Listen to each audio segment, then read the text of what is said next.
For those who hear, let them hear. For those who see, let them see. May the Christ within illumine the world, and know that God is one with thee. Melchizedek Truth Principle. Mortal will versus divine will. In the bond of spiritual friendship, we gather with you before life's altar, above which burns the flame of purification.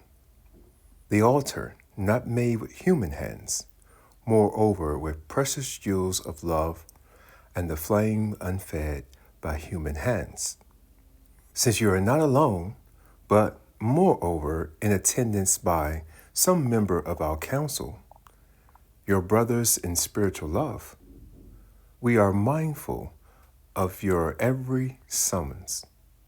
We recognize that we are free to talk with you, and not particularly in a manner of chiding in the least wise.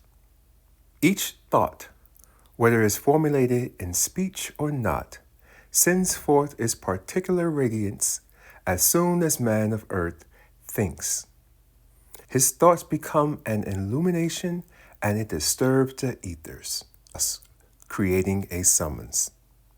The author of the book of Ecclesiastes, in your present holy writ, and I say in your present holy writ, gives man, among the many statements, this statement: in the making of many books is there great folly.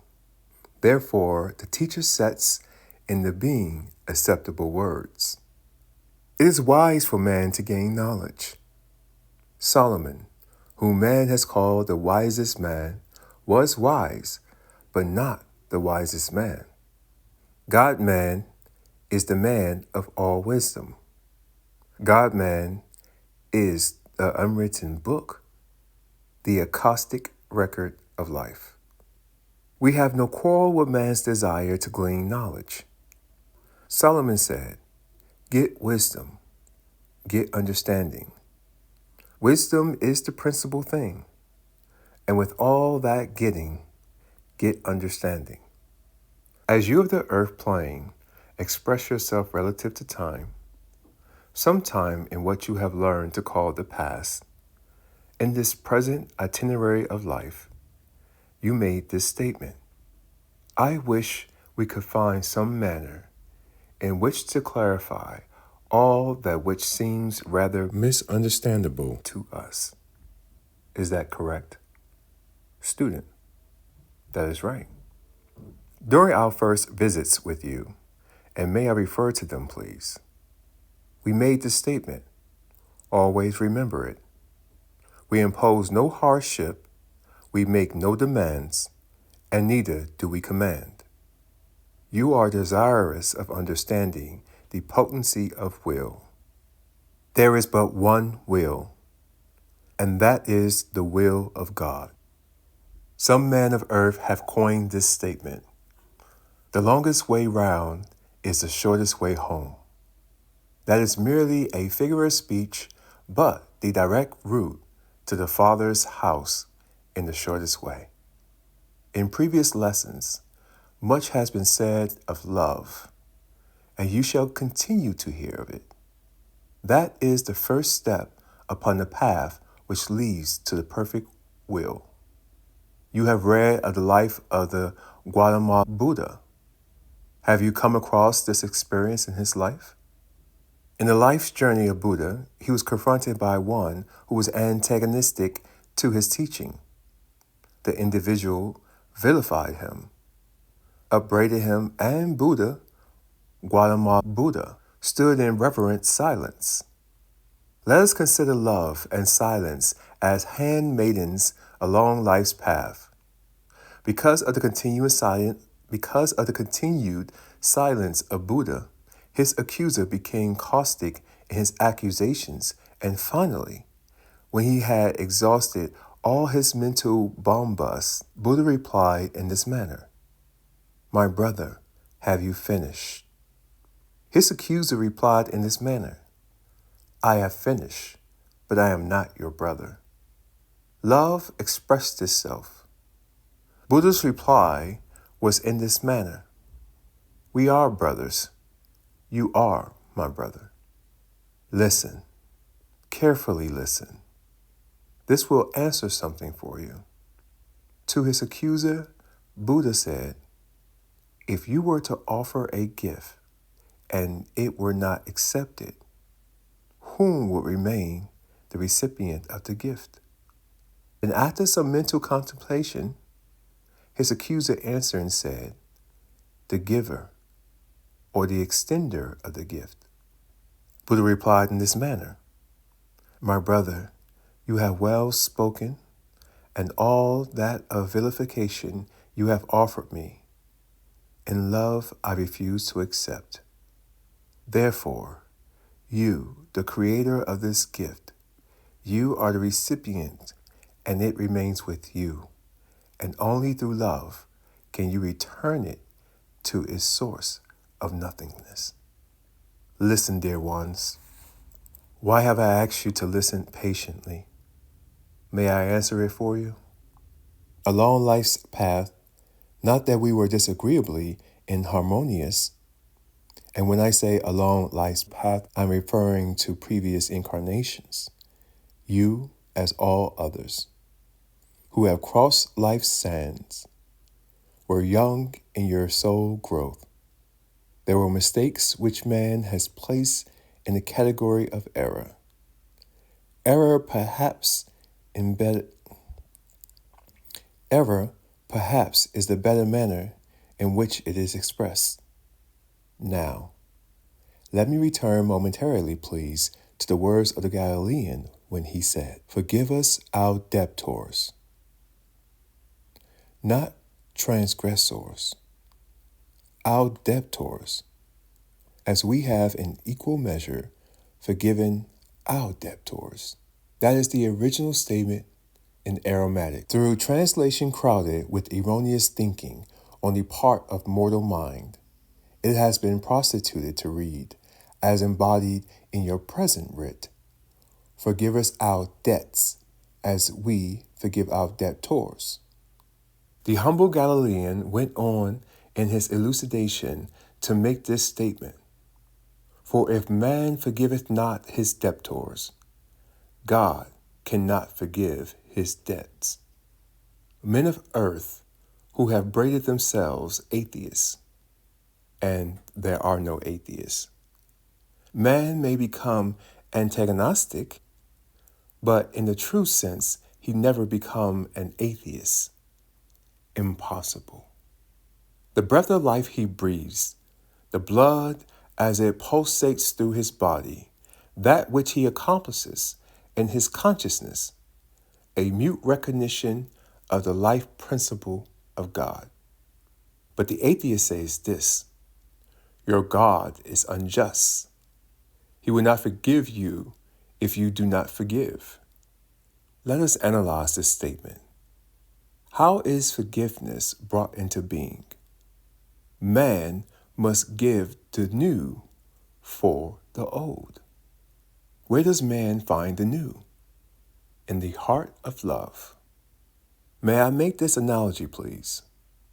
If in this room you desire to place new furnishings, and you place them here in the midst of the furnishings which are now in this room, they would not harmonize, perhaps, would they? Your room will become overcrowded. What will be the first procedure, dear hearts? To remove the present furnishings. Is that right? Now we are approaching the avenue of reason. Give the new of the old. Man must make a complete eradication of the old, that God may have complete possession. If man holds on to the old grudges, how can God become supreme ruler? Doesn't make sense. And if the original scripture were brought down to present-day man, uncontaminated by erroneous translation, to suit the mental whims of the translators, man would know the truth of his oneness with his God. Why am I relating this to you, dear ones? We heard you make the statement that You demanded of God. You did not demand. What did you do? Forcibly, you cleaned the chamber of all clutter of the past. All the accumulation that gave evidence in the physical body of distress you removed. You did not demand of God. Student, was I wrong? Indeed not. I prefaced my statement, did I not? We were in agreement with you. What did you do? You spoke of it as a demand. But dear one, you became in absolute agreement with God. You accepted, in its fullness measure, the perfect idea. You made no plans, did you? Student, no. Did you say, I shall do this or I shall do that?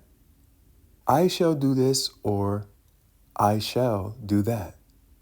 No, indeed. You are not caustic in your statement. You are not vicious. Let us consider another statement of the humble Galilean. He said, listen carefully, agree with thine adversary.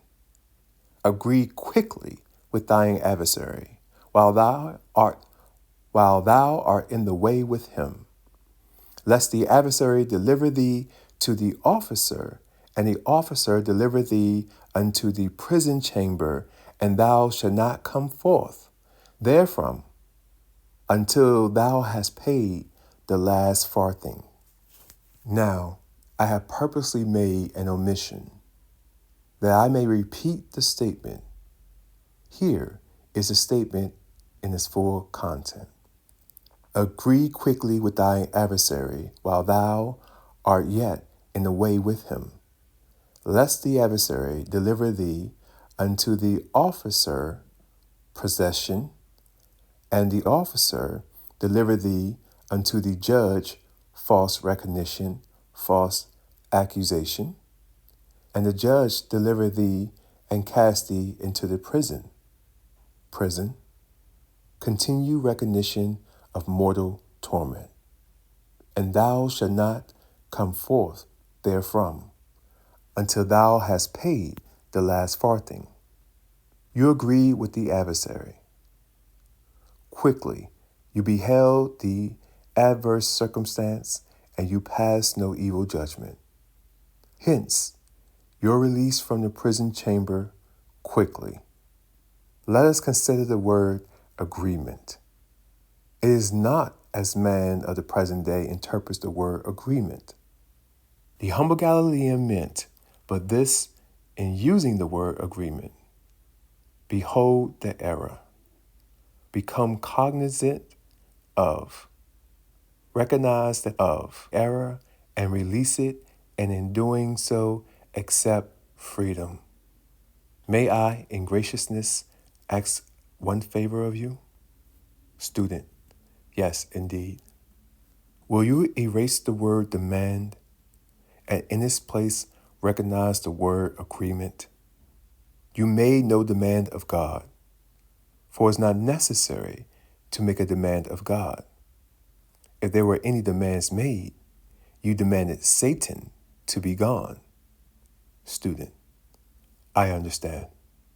The satanic force of accumulated error, and Satan said, I will clear this chamber.